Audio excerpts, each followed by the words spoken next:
रोहित ने पूछा है, भैया मेरे पास किसी भी तरीके का कोई क्रेडिट कार्ड नहीं है और ना ही मैंने आज तक कोई लोन लिया है। मेरा सिविल स्कोर लगभग लगभग ज़ीरो है। मैं अपने सिविल स्कोर को कैसे इंप्रूव करूं, कुछ तरीके बता दीजिए। तो यार रोहित के साथ साथ ये तरीके ना आपके लिए भी वैलिड है। और अगर आपका सिविल स्कोर ज़ीरो है, आज तक आपने किसी भी तरीके का कोई लोन नहीं लिया है या फिर कोई सामान आपने ईएमआई पर नहीं खरीदा है, तो जाहिर सी बात है आपका सिविल स्कोर ज़ीरो होगा। आज के इस वीडियो में मैं आपको 5 ऐसे प्रैक्टिकल तरीके बताऊंगा जिसकी वजह से आपका सिविल स्कोर 3 से 4 महीने में इंप्रूव होना शुरू हो जाएगा। और ये तरीके एक्चुअली प्रैक्टिकल हैं। कहीं ना कहीं इन तरीकों से ही आपका credit score, CIBIL score improve होगा।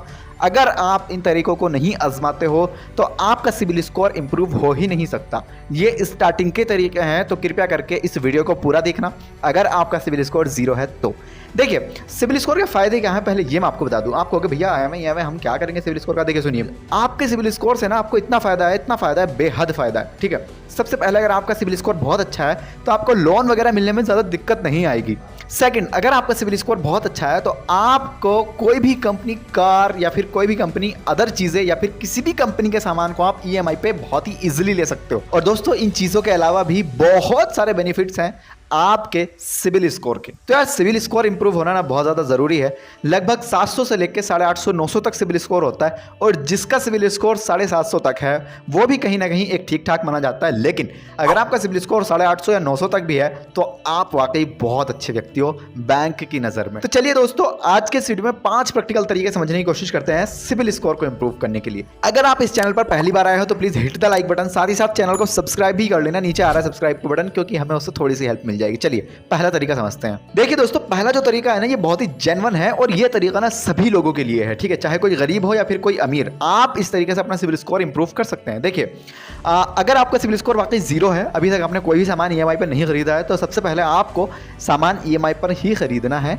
अपना पैन कार्ड लगा करके। अब आप कहोगे भैया हमारा तो वैसे ही सिविल स्कोर जीरो है, कौन दे देगा हमें।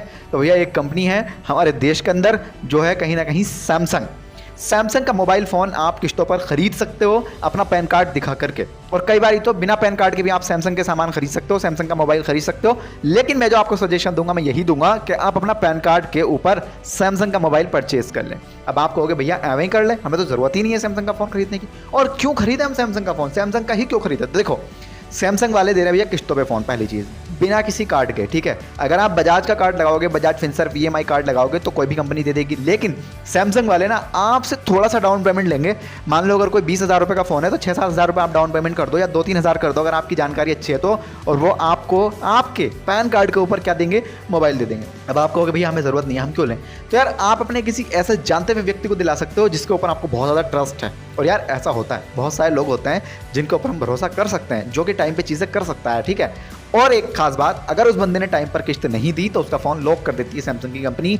तो यार ये एक यहाँ पर बेनिफिट वाली बात है। ठीक है, तो आप अपने किसी अच्छे दोस्त को, खास रिश्तेदार को EMI पर फ़ोन दिला सकते हो और इससे भी आपका सिविल स्कोर इंप्रूव होना शुरू हो जाएगा। जहाँ उस बंदे ने 3 EMI अच्छे टाइम पर भर दी तो आपको आपका सिविल स्कोर इंप्रूव होता हुआ दिख जाएगा, अगर जीरो भी है तो। ठीक है, और अगर उस बंदे ने किसी वजह से कोई भी EMI मिस किया या टाइम के बाद जमा की तो सिविल स्कोर तो आपका खराब होगा ही होगा, साथ ही साथ उस बंदे का फ़ोन भी लॉक हो जाएगा। तो यार ऐसा बंदा चुनना जो कहीं ना कहीं अच्छा हो, समझदार हो और आप उसके ऊपर भरोसा कर सको। पॉइंट नंबर 2, अगर आपने अब तक कुछ भी नहीं खरीदा है EMI पर या इसके अलावा कुछ भी, आपका सिविल स्कोर लगभग जीरो है, तो आपके लिए ये बेस्ट ऑप्शन है। देखिए अमेजोन और फ्लिपकार्ट दोनों हमें क्या करते हैं भैया, पे लेटर का ऑप्शन देते हैं। फ्लिपकार्ट भी देता है, अमेजोन भी देता है। तो यार कोशिश ये करो इन दोनों का एक ही पैन कार्ड के थ्रू, एक ही मोबाइल नंबर के थ्रू, एक ही अकाउंट नंबर के थ्रू क्या करना है आपको भैया, अपना पे लेटर ऑन कराना है या फिर करना है खुद से। बहुत सारे वीडियोस हैं यूट्यूब पर, अमेजोन पे लेटर कैसे ऑन करें, फ्लिपकार्ट का पे लेटर कैसे ऑन करें। अगर आपको फ्लिपकार्ट या फिर अमेजोन 2,000 रुपये की लिमिट देता है, ठीक है, तो आपको यहाँ पर मात्र 200 से 300 रुपये की शॉपिंग हर महीने करनी है। अब यार इतना तो हम कर ही लेते हैं। ठीक है, इतना तो हर व्यक्ति कुछ ना कुछ मंथ में खरीद लेता है, चाहे कितना भी गरीब हो। तो यार आपको क्या करना है भैया, यहाँ से ऑनलाइन ही खरीदना है। और आप महीने की पहली या दूसरी तारीख को खरीदोगे ना तो आपका जो बिल जनरेट होगा वो 1 तारीख या 2 तारीख में होगा अगले महीने की। तो आपको पेमेंट करने के लिए 1 महीना पूरा मिल जाएगा। आप आराम से एंजॉय करो चीज़ों को और जब आपको लगेगा 5 तारीख आने वाली है तो आप उसको पे कर सकते हो। लेकिन एक चीज़ का खास ख्याल रखना, यहाँ पर भी टाइम पर पे करना। 5 तारीख से पहले पे करोगे तो ही आपका सिविल स्कोर इंप्रूव होगा, वरना ये कंपनी या फिर ये बैंक जो यहाँ पर लिंक है वो आपका सिविल स्कोर ख़राब कर देंगे। ठीक है, मतलब वो आपको 1 महीना दे रहा है यूज़ करने के लिए 2000 रुपये, लेकिन आपको 2000 बिल्कुल भी यूज़ नहीं करने हैं। आपको अपनी लिमिट का सिर्फ 20 to 30% तक यूज़ करना है। मान लो आपको फ्लिपकार्ट ने 2000 रुपये की लिमिट दी और आपको 2000 रुपये उड़ा दिए, तो ये भी बहुत ही निगेटिव इंप्रेशन देगा, निगेटिव इंपैक्ट पड़ेगा आप पे सिविल पर। ठीक है, आपको कम से कम 200 या 300 रुपये की शॉपिंग करनी है। अगर 10,000 दिए हैं ना अमेजोन ने, फ्लिपकार्ट ने, तो लगभग 2000 या 2500 रुपये की शॉपिंग करनी है, बाकी उससे ज़्यादा खर्चा नहीं करना। अगर आपने अमेजोन और फ्लिपकार्ट इन दोनों जगह से शॉपिंग की है लगभग 3 से 4 महीने के दरमियान, ठीक है, आपने 3-4 महीने दबा के शॉपिंग की 100 से 200 रुपये की या 500 रुपये की, तो भी आपका सिविल स्कोर यहाँ से इंप्रूव होना शुरू हो जाएगा। ठीक है, 3-4 महीने का टाइम तो लगता ही है। इसी के साथ पॉइंट नंबर 3, अगर आपके पास पैसा है, ठीक है, आपके पास 50-60 हज़ार रुपए या 10-20 हज़ार रुपए या फिर 10-15 हज़ार रुपए हैं और आपने उस पैसे को या तो घर में रख रखा या आपने सेविंग अकाउंट में डाल के रख रखा है, तो भैया आप बेवकूफ़ी कर रहे हो, आपका सिविल स्कोर वैसे भी नहीं बढ़ेगा। आपको क्या करना है, बेसिकली अपनी एक एफडी करानी है। ठीक है, एफडी 5000 की भी हो जाएगी, एफडी 10,000 रुपये की भी हो जाएगी।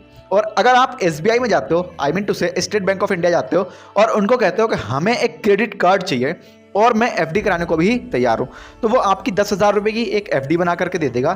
ठीक है, और आपको एक क्रेडिट कार्ड भी दे देगा। अब आप उस क्रेडिट कार्ड को भी यूज़ कर लो। मान लो आपको 20,000 रुपये की लिमिट मिलती है, तो आप उस क्रेडिट कार्ड की लिमिट को 20% तक यूज़ करो, मस्त टाइम पे बिल पे करो। ठीक है, तो आप क्रेडिट कार्ड यूज़ कर रहे हो, पहली चीज़, आपकी एफडी तो फिक्स पड़ी हुई है, लेकिन आप क्रेडिट कार्ड यूज़ कर रहे हो एसबीआई का, तो आपका ये क्रेडिट कार्ड जो एसबीआई ने दिया है आपको, इसकी वजह से भी आपका सिबिल स्कोर इंप्रूव होगा और 3 महीने में आप इसकी रिपोर्ट भी चेक कर सकते हो। इसके साथ पॉइंट नंबर 4, जी हाँ, देखिए, अगर आपने फ्लिपकार्ट का पे लेटर ऑन किया है या फिर अमेजोन का भी कर लिया है तो बहुत अच्छी बात है।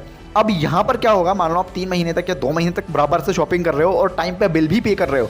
ठीक है, अब यार देखो, एक चीज़ समझ लो, इस काम को करने में ना, अगर आप चाहते हो कि मुझे आज ही अपना सिबिल स्कोर इंप्रूव करना है, ऐसा नहीं होगा। ठीक है, कम से कम 3 महीने में तो स्टार्ट होता है सिबिल स्कोर। अगर आपका 0 है तो फिर वो 3 महीने में ऊपर चढ़ना शुरू होगा। 700, 750, 800 तक पहुँचने में आपको कम से कम 1 साल लग जाएगा। ठीक है, तो यार कम से कम स्टार्ट तो करो इंप्रूव करना।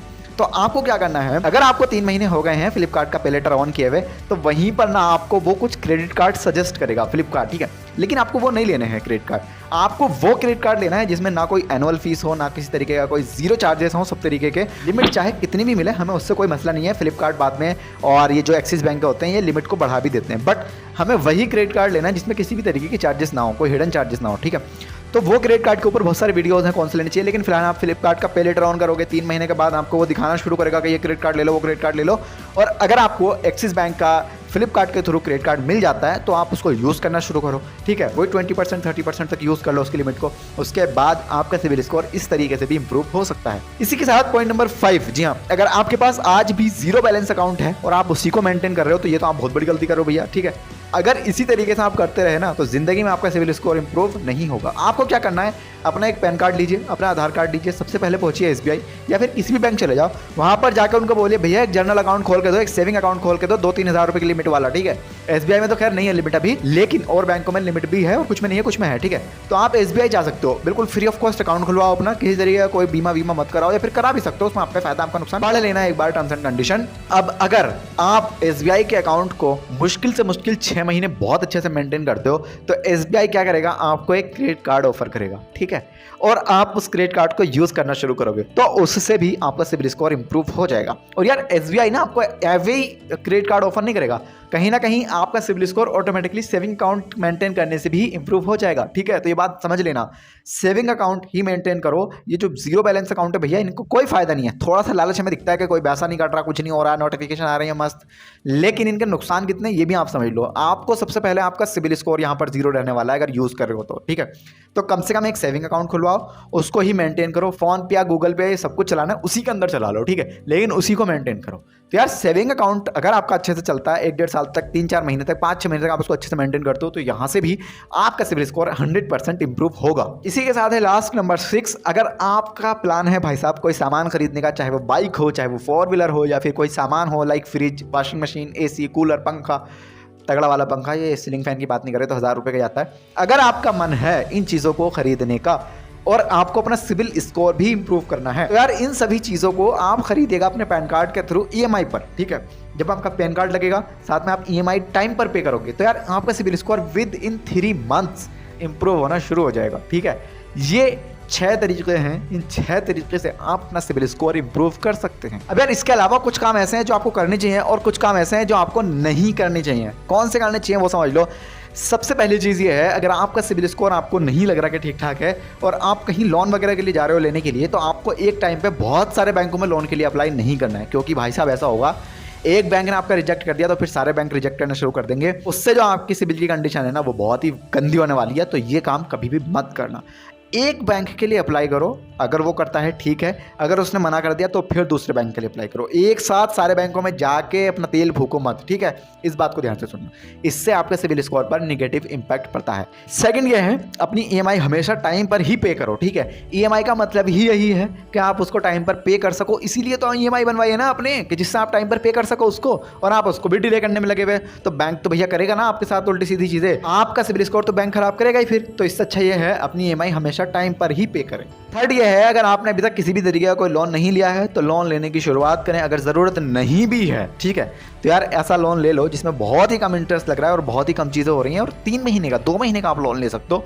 नहीं है ज़रूरत 12 साल की, नहीं है ज़रूरत 6 साल की, नहीं है ज़रूरत 12 महीने की, 3 महीने का 2 महीने का लोन लेके लोन की हिस्ट्री क्रिएट कर सकते हो, एक क्रेडिट स्कोर बना सकते हो आप अपना, ठीक है। या फिर अगर आपका लोन नहीं लेना है तो आप लोन पर कोई भी गैजेट खरीद सकते हो, कोई भी सामान खरीद सकते हो, fridge, washing machine, cooler, AC, ये सभी भी मैंने पहले आपको बताया था। नेक्स्ट है यहाँ पे, जैसे हमने मान लो कोई गाड़ी ली है या फिर कोई और चीज़ ली है और वो चीज़ ख़राब हो गई है, चोरी हो गई है, और हम उसकी किसी भी वजह से XYZ रीज़न हो सकता है उससे किस्तें जमा नहीं कर पाए हैं, और भैया 1, 2, 3, 4, 5 किस्तों के बाद उसका बेड़ा गर्क हो गया है, जो भी हम सामान खरीदे थे लोन का। अब बैंक वाले और कंपनी वाले आपको ये बोलेंगे आप सेटलमेंट कर लो भैया आके, ठीक है, कितने पैसे दे दो और हम आपकी फाइल क्लोज कर देंगे। ये काम बिल्कुल मत करना। इस काम को करने में आपके सिविल स्कोर की इतनी तगड़ी बात लगती है भाई साहब, बहुत ही गंदा इंपैक्ट पड़ता है आपके सिविल स्कोर पे। तो ये काम तो बिल्कुल मत करना, ठीक है। उनको बोलना भैया मैं EMI ही पे करूंगा, टाइम पे करूंगा, आइंदा करूंगा, जैसे भी है वैसे उनको समझा लेना, लेकिन सेटलमेंट वाला काम बिल्कुल मत करना। नेक्स्ट यहाँ पे सिविल स्कोर चेक करो भैया अपना। अगर आपको नहीं पता सिविल स्कोर कैसे चेक करते हैं, सिविल की साइट का लिंक डिस्क्रिप्शन में दे रहा हूँ, अपनी डिटेल्स डाल के सिविल स्कोर चेक कर लो, ठीक है। लेकिन हाँ, एक और बहुत मोस्ट इंपॉर्टेंट बात, अगर आपका सिविल स्कोर आ रहा है, ठीक है, 300 आ रहा है, 400 आ रहा है, 500 आ रहा है, 700 आ रहा है, तो यार उसको ना बार बार चेक मत करो, बार बार चेक मत करो। कम से कम 3 महीने में 1 बार चेक करो या 2 बार चेक कर लो। स्क्रीनशॉट लेकर रख लो अगर किसी को दिखाना भी है तो, या उसको बोलो भाई आप अपने हिसाब से चेक कर लो, ठीक है। लेकिन आप अपने अकाउंट से बार बार सिविल स्कोर चेक मत करो, इससे भी निगेटिव इंपैक्ट पड़ता है आपके सिविल स्कोर पे। और अगर आपके सिविल स्कोर के अंदर किसी भी तरीके की कोई भी घटिया चीज़ दिखा रहा है, कोई गलत करेक्शन दिखा रहा है, या फिर आपने वो काम किया नहीं है, आपके सिविल स्कोर में मेंशन हो रहा है, तो आप उसको सिविल की साइट पे जाकर के या फिर जैसे तैसे करके उसको करेक्ट कराइएगा, उसको एवं छोड़ो मत, ठीक है जी। नेक्स्ट, हमेशा एक चीज़ का ध्यान आपको बहुत ही ध्यानपूर्वक रखना है भाई साहब। अगर आपके पास किसी भी तरीके का कोई क्रेडिट कार्ड है या फिर आपको पे लेटर मिला हुआ है, तो आपको उसकी सिर्फ 20% लिमिट तक ही यूज़ करना है, ठीक है।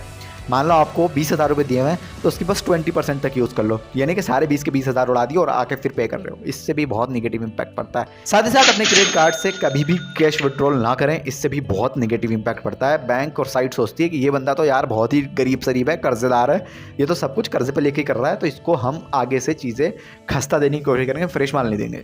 आपको इन सभी चीज़ों का खास ख्याल रखना है और उन 6 तरीकों से आप अपने सिविल स्कोर को इंप्रूव कर सकते हो। अगर आपको इस वीडियो के थ्रू थोड़ी सी भी हेल्प मिली है, वैल्यू आपकी लाइफ में सच्ची में ऐड की है, आपको लगा कि यार नहीं काम की बात थी, तो please hit the like button. इस तरह के और भी वीडियोस आपको देखने तो please hit the subscribe button, क्योंकि सब्सक्राइब करना बिल्कुल फ्री है। मेरा नाम जुनैद है, इंस्टाग्राम पर फॉलो कर सकते हो अगर आपका दिल कर रहा है, डिस्क्रिप्शन में। फिलहाल इस वीडियो में इतना ही। जय हिंद, खुदा हाफिज़।